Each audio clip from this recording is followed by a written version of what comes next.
Marc Aurèle a dit un jour, « Tu as pouvoir sur ton esprit, pas sur les événements extérieurs. Comprends cela, et tu trouveras de la force. » Dans un monde où les émotions peuvent parfois ressembler à des vagues tumultueuses, comment trouvons-nous notre ancrage? Rejoignez-nous pour explorer 7 leçons stoïciennes qui détiennent la clé pour maîtriser vos émotions et naviguer les tempêtes de la vie avec une détermination inébranlable. Avant de commencer, si vous aimez cette vidéo, cela m'aidera à continuer à diffuser la philosophie stoïcienne. Et si vous n'êtes pas encore abonné, je vous recommande de vous abonner et d'activer la cloche pour ne jamais manquer une leçon. Leçon numéro 1. Comprendre ce qui est sous votre contrôle. Vous êtes-vous déjà retrouvé dans une tempête? Pas celle avec de la pluie et du tonnerre, mais celle de la vie, des événements imprévus, des déceptions ou des changements soudains. Les philosophes stoïciens de la Grèce et de Rome antique offrent une leçon qui peut ressembler à un ancrage dans ces moments-là, la dichotomie du contrôle. Imaginez cela. Vous organisez un événement en plein air et malgré toutes vos préparations, il pleut. Vous ne pouvez pas contrôler la météo, peu importe combien vous le souhaitez. Mais votre réaction face à la pluie, cela, c'est entièrement à vous de le décider. Vous pouvez vous lamenter, vous frustrer ou vous adapter. Peut-être déplacer l'événement à l'intérieur ou voir la pluie comme un rafraîchissement. Épictète, un philosophe stoïcien, né esclave et devenu l'un des penseurs les plus influents de son époque, l'a dit simplement. Certaines choses sont sous notre contrôle, d'autres non. Cela semble simple, non? Pourtant, dans cette simplicité réside une sagesse profonde qui peut transformer nos vies. Chaque jour, nous faisons face à des situations variées, certaines que nous pouvons influencer, comme notre routine quotidienne, les livres que nous lisons ou les personnes avec qui nous nous entourons. Mais beaucoup échappent à notre contrôle. Les événements mondiaux, les actions des autres, le passage du temps, et oui, la météo. Voici la clé. Les stoïciens croyaient que notre bien-être ne dépend pas des événements extérieurs, mais de la manière dont nous les interprétons et y répondons. Ce n'est pas l'événement en soi, mais notre jugement à son égard qui provoque nos émotions. Souvenez-vous d'un moment où vous avez rencontré un revers. Peut-être que vous n'avez pas obtenu ce travail que vous désiriez. À ce moment-là, cela ressemblait à une catastrophe. Mais avec le temps, vous avez peut-être réalisé que c'était une bénédiction déguisée, vous menant vers une meilleure opportunité ou une croissance personnelle.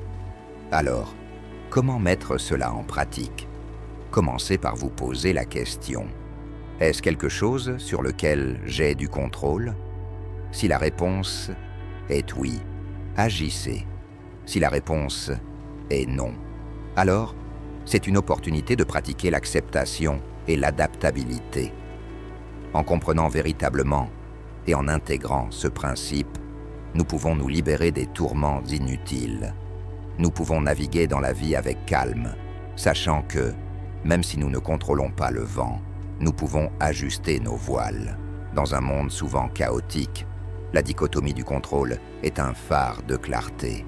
Elle nous rappelle de concentrer notre énergie là où cela compte le plus et d'accepter avec sérénité que certaines choses échappent simplement à notre prise. Leçon numéro 2. Réfléchir avant de réagir. À l'ère numérique d'aujourd'hui, où l'immédiateté est souvent célébrée, l'art de la réflexion peut sembler être un vestige du passé. Pourtant, c'est précisément cet acte de pause et de contemplation qui peut être notre salut dans un monde qui exige des réponses rapides. Considérez les innombrables fois où nous sommes confrontés à des décisions, grandes ou petites, de choisir un repas au restaurant, à décider d'une orientation professionnelle. Le spectre des choix est vaste, Mais ce n'est pas seulement l'ampleur de ces décisions qui compte, c'est la manière dont nous les abordons. Prenons un exemple courant. Vous lisez un message qui vous touche. Peut-être qu'un collègue remet en question votre travail ou un ami fait une remarque maladroite. Votre première réaction pourrait être de vous défendre ou de vous énerver, mais et si, au lieu de vous précipiter dans ce tourbillon émotionnel, vous preniez du recul, en vous permettant ce moment de détachement? Vous ne refoulez pas vos émotions. Vous leur offrez simplement l'espace nécessaire pour respirer et être comprise. Cette pratique de la réflexion n'est pas une acceptation passive ou un évitement. Il s'agit d'un engagement actif avec nos pensées et émotions. Il s'agit de se poser des questions. Pourquoi ce commentaire m'a-t-il autant affecté? Quelles croyances sous-jacentes ou expériences passées influencent mes émotions actuelles? Ma réaction immédiate est-elle basée sur la situation présente ou sur un bagage du passé? De plus, réfléchir avant de réagir favorise l'empathie. En nous accordant du temps, nous nous permettons aussi de considérer les perspectives des autres. Peut-être que ce collègue a eu une journée stressante ou que cet ami ne se rendait pas compte du poids de ses mots. En réfléchissant, nous ouvrons la porte à la compréhension, non seulement pour nous-mêmes, mais aussi pour les autres. Dans nos relations, cette pratique peut devenir un pilier. Combien de malentendus pourraient être évités si nous prenions le temps de réfléchir avant de réagir? Combien de ponts pourraient être construits au lieu de brûler? C'est dans ces moments de réflexion que nous trouvons clarté, compassion et connexion. De plus, dans les contextes professionnels, la capacité à faire une pause et à réfléchir est inestimable. Les leaders qui réfléchissent avant de prendre des décisions sont souvent plus respectés et efficaces. Ils sont vus comme réfléchis, mesurés et sages, et leurs décisions, issues de la réflexion, résistent souvent à l'épreuve du temps. Dans un monde qui semble souvent se déplacer à une vitesse vertigineuse, l'acte de réfléchir devient une forme de rébellion, une déclaration silencieuse mais puissante que nous ne serons pas emportés par les courants de l'immédiateté. C'est un engagement envers nous-mêmes, envers notre bien-être et envers la qualité de nos interactions avec le monde. En essence, réfléchir avant de réagir n'est pas simplement une pratique, c'est une philosophie. Elle privilégie la profondeur à la superficialité, la compréhension à l'impulsivité et les connexions significatives aux interactions fugaces. C'est un voyage intérieur aux profondes implications extérieures, façonnant non seulement nos réponses, mais le tissu même de nos vies. En pratiquant la philosophie stoïcienne, nous pouvons transformer notre manière de vivre.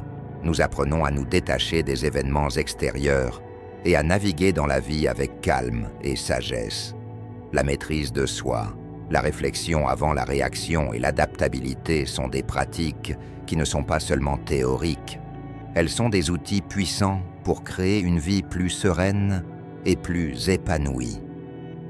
Alors, comment ces principes stoïciens résonnent-ils dans votre propre vie? Quelles émotions avez-vous du mal à contrôler? Et comment pourriez-vous appliquer la dichotomie du contrôle pour y faire face? Partagez vos réflexions dans les commentaires ci-dessous et n'oubliez pas de vous abonner pour ne rien manquer des prochaines leçons stoïciennes. Leçon numéro 3. Pratiquez l'impartialité. Réagir passionnément à chaque information qui nous parvient nous laisserait constamment épuisés. L'impartialité offre un tampon, une manière de s'engager avec le monde de façon plus durable et équilibrée. Elle joue également un rôle central dans les relations interpersonnelles. Nous avons tous vécu des situations où les conversations s'enveniment, où des désaccords surgissent. Dans de tels moments, pratiquer l'impartialité peut faire la différence entre une discussion productive et une dispute destructrice. Cela nous permet d'écouter plus efficacement, de répondre plutôt que de réagir, et de naviguer les conflits avec compréhension et grâce. Cultiver l'impartialité commence par la prise de conscience de soi. Faire régulièrement un point sur nos émotions, reconnaître nos déclencheurs émotionnels et comprendre nos schémas créent un espace entre le stimulus et la réponse. Dans cet espace réside la liberté de choisir nos réactions, d'agir avec intention plutôt que par impulsion. Bien que l'impartialité puisse sembler être un détachement des joies et plaisirs de la vie, elle les renforce en réalité. En ne devenant pas trop attachés aux résultats, nous pouvons nous immerger pleinement dans le voyage, savourant chaque moment sans la peur constante de la perte ou du changement. Pratiquer l'impartialité, c'est trouver l'équilibre dans un monde en perpétuelle évolution. C'est une boussole qui nous guide vers la paix intérieure, nous orientant à travers les divers terrains de la vie avec grâce. En adoptant cette pratique, nous enrichissons non seulement notre propre vie, mais apportons également un sens de calme et de clarté à ceux qui nous entourent. Leçon numéro 4. Demandez-vous, est-ce que cela comptera dans 5 ans? La vie est remplie de moments qui mettent à l'épreuve notre patience, notre résilience et notre perspective, des inconvénients mineurs, comme un café renversé aux défis plus importants, comme des désaccords avec des proches. Nos journées sont ponctuées de situations qui suscitent une gamme d'émotions. Dans la chaleur du moment, il est facile de se laisser emporter par l'immédiateté de nos sentiments. Un délai manqué, un commentaire critique ou un anniversaire oublié peuvent sembler être la fin du monde. Mais une question puissante peut changer notre perspective et apporter de la clarté. Est-ce que cela comptera dans 5 ans? Cette simple mais profonde question agit comme une machine à voyager dans le temps mental, nous transportant dans l'avenir et nous permettant de regarder en arrière sur le moment présent. Soudainement, cette dispute houleuse ou cette occasion manquée est vue sous un jour nouveau. La plupart des choses dont nous nous inquiétons aujourd'hui deviendront des notes de bas de page oubliées dans le grand récit de nos vies. Pensez aux défis et préoccupations que vous aviez il y a 5 ans. Combien d'entre eux ont encore de l'importance aujourd'hui? Combien ont été éclipsés par de nouvelles expériences, apprentissages et souvenirs? Cette réalisation peut être à la fois humiliante et libératrice. Utiliser cette question comme un point de repère régulier nous aide à prioriser nos préoccupations. Elle aide à distinguer les revers à court terme des implications à long terme. Par exemple, une mauvaise journée au travail peut sembler accablante maintenant, mais dans le grand schéma des choses, ce n'est qu'un jour dans une carrière qui s'étend sur des décennies. Cette perspective favorise la résilience. Lorsque nous faisons face à l'adversité, se rappeler du grand tableau peut réduire l'anxiété et encourager la résolution de problèmes. Au lieu de nous laisser submerger par le problème en cours, nous pouvons élaborer une stratégie, nous adapter et avancer, sachant que le temps apporte souvent des solutions et de la clarté. Mais il ne s'agit pas seulement de minimiser nos préoccupations. Cette question nous encourage aussi à nous concentrer sur ce qui compte vraiment. Si nous voulons que nos actions et décisions aient une signification durable, nous devons investir dans des relations, une croissance personnelle et des expériences qui résistent à l'épreuve du temps. Dans un monde qui met souvent l'accent sur l'instant présent, est-ce que cela comptera dans 5 ans? Devient un phare, nous guidant vers une vie de sens, de perspective et de paix. En réexaminant régulièrement cette question, nous pouvons naviguer les hauts et les bas de la vie avec grâce, en veillant à ce que notre énergie et notre attention soient dirigées vers ce qui compte vraiment. Leçon numéro 5. Tenir un journal stoïcien. L'acte d'écrire dans un journal a été célébré à travers les cultures et l'histoire, non seulement comme un enregistrement des événements, mais comme un outil d'introspection, de croissance et de clarté. Les stoïciens, avec leur accent sur la conscience de soi et l'amélioration personnelle, n'étaient pas étrangers à cette pratique. Un journal stoïcien n'est pas simplement un carnet des événements quotidiens, c'est un espace de réflexion, de dialogue avec soi-même, de disséquer ses émotions, décisions et réactions. C'est là où le monde extérieur rencontre l'intérieur, où les événements sont mis en balance avec les valeurs et croyances personnelles. Imaginez terminer votre journée en racontant non seulement ce qui s'est passé, mais comment vous y avez réagi. Pourquoi un commentaire particulier vous a-t-il contrarié? Qu'est-ce qui a déclenché cette explosion de joie lors d'une tâche banale? En disséquant notre journée, nous commençons à comprendre les schémas de notre esprit.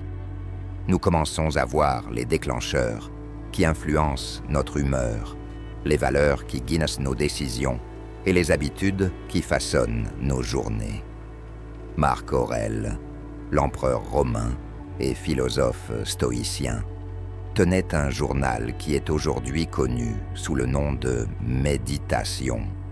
Ce n'était pas destiné à être publié, c'était un dialogue personnel, un espace pour qu'il se guide lui-même, pour lui rappeler les principes stoïciens et pour naviguer les défis de sa vie avec sagesse. À travers ses écrits, nous voyons un homme luttant avec ses responsabilités, ses émotions et sa place dans l'univers. Mais vous n'avez pas besoin d'être un empereur pour bénéficier d'un journal stoïcien. Dans nos vies modernes, pleines de distractions et d'un barrage constant d'informations, tenir un journal nous offre une chance de ralentir, de réfléchir et de nous réaligner avec ce qui compte vraiment. Cela nous aide à clarifier nos valeurs, à suivre notre croissance et à nous responsabiliser. Leçon numéro 6. Voir les obstacles comme des opportunités. Le monde est plein de défis, des revers personnels aux bouleversements mondiaux. Les obstacles font partie intégrante de l'expérience humaine. Mais et si, au lieu de considérer ces défis comme des fardeaux, nous les voyons comme des opportunités déguisées? Les stoïciens avaient une perspective puissante sur l'adversité. Ils croyaient que, bien que nous ne puissions pas toujours contrôler les événements qui nous arrivent, nous pouvons contrôler notre interprétation et notre réponse face à ceux-ci. Ce changement de perspective transforme les défis d'obstacles en leçons précieuses. Une citation du philosophe stoïcien Marc Aurèle illustre parfaitement cette idée. L'obstacle à l'action fait avancer l'action. Ce qui se dresse sur notre chemin devient le chemin. Cela signifie que chaque obstacle, chaque défi, peut nous propulser en avant si nous choisissons de le voir comme une opportunité de croissance. Considérons une rivière qui rencontre un rocher sur son chemin. Au lieu de s'arrêter, la rivière trouve un moyen de contourner l'obstacle en érodant le rocher au fil du temps ou en creusant un nouveau passage. Le rocher, un obstacle apparent, devient un agent du changement, redéfinissant le cours de la rivière. De même, dans nos vies, les défis peuvent rediriger nos parcours, nous menant souvent à des résultats que nous n'avions pas imaginés.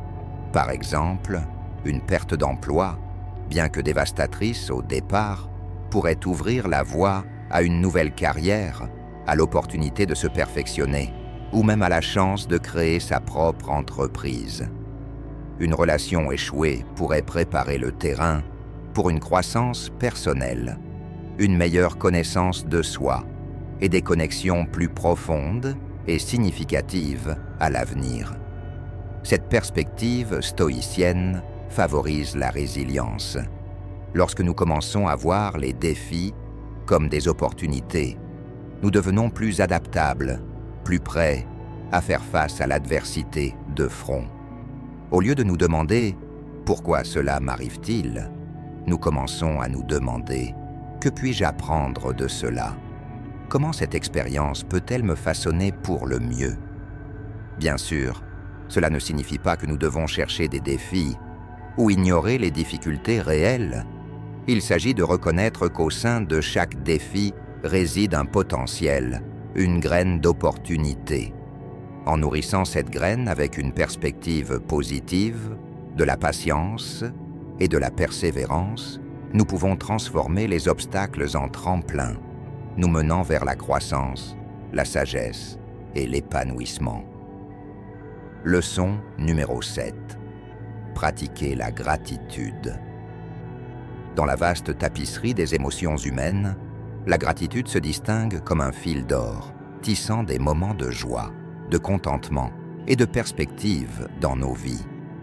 Bien qu'il s'agisse d'une émotion qui peut surgir spontanément, les stoïciens croyaient en la pratique délibérée de la gratitude, en faisant de celle-ci un rituel quotidien pour nous ancrer dans le présent et apprécier les bénédictions de la vie. La gratitude est bien plus que simplement dire « merci ». C'est une reconnaissance profonde des innombrables forces, moments et individus qui enrichissent nos vies. Il s'agit de reconnaître la beauté dans le quotidien, les leçons dans les défis et la nature éphémère de chaque expérience, ce qui la rend encore plus précieuse. Sénèque, un philosophe stoïcien de premier plan, disait un jour « Le véritable bonheur consiste à profiter du présent sans dépendre anxieusement de l'avenir. » Cela résume l'essence de la gratitude, être profondément ancré dans le présent, chérir chaque instant, chaque expérience et chaque interaction. Considérons les plaisirs simples que nous prenons souvent pour acquis, la chaleur du soleil sur un jour froid, le son des rires, un repas partagé avec des proches, ou le souffle même qui nous maintient en vie. En faisant une pause pour reconnaître et apprécier ces moments, nous magnifions leur beauté et leur signification dans nos vies. Pratiquer la gratitude offre également un contrepoids à la tendance humaine, à se concentrer sur ce qui nous manque, les désirs non satisfaits, les incertitudes sur l'avenir. En déplaçant notre attention de ce que nous n'avons pas vers ce que nous avons, nous cultivons la satisfaction, réduisons les sentiments d'envie ou de rancœur et améliorons notre bien-être général. Vous vous demandez peut-être comment cultiver cette pratique. Cela peut être aussi simple que de commencer ou de terminer la journée en énumérant 3 choses pour lesquelles vous êtes reconnaissant. Avec le temps, cette pratique peut transformer votre perspective, vous rendant plus réceptif aux bénédictions de la vie et plus résilient face aux défis. De plus, la gratitude renforce les relations. En exprimant notre reconnaissance pour les actes de gentillesse, de soutien ou d'amour que nous recevons des autres, nous nourrissons les liens, favorisons le respect mutuel et créons une boucle de rétroaction positive, de bienveillance et d'affection. Dans un monde qui met souvent l'accent sur plus de possession, plus de réussite, plus de désir, la gratitude est un doux rappel de l'abondance qui existe déjà dans nos vies. C'est un appel à célébrer le présent, à embrasser la vie à bras ouverts et à suivre le chemin de l'existence avec un cœur plein de remerciements. Alors que le soleil se couche sur une autre journée, nous restons avec les échos de la sagesse ancienne dans notre monde moderne. Comment allez-vous utiliser ces leçons stoïciennes pour façonner votre demain? Nous avons hâte de connaître vos réflexions et expériences. Partagez vos idées dans les commentaires ci-dessous et continuons ensemble ce voyage de découverte de soi. J'espère que vous avez apprécié la vidéo et je vous remercie de nous avoir rejoints. À la prochaine, restez curieux, restez ancrés et ne cessez jamais de chercher la sagesse.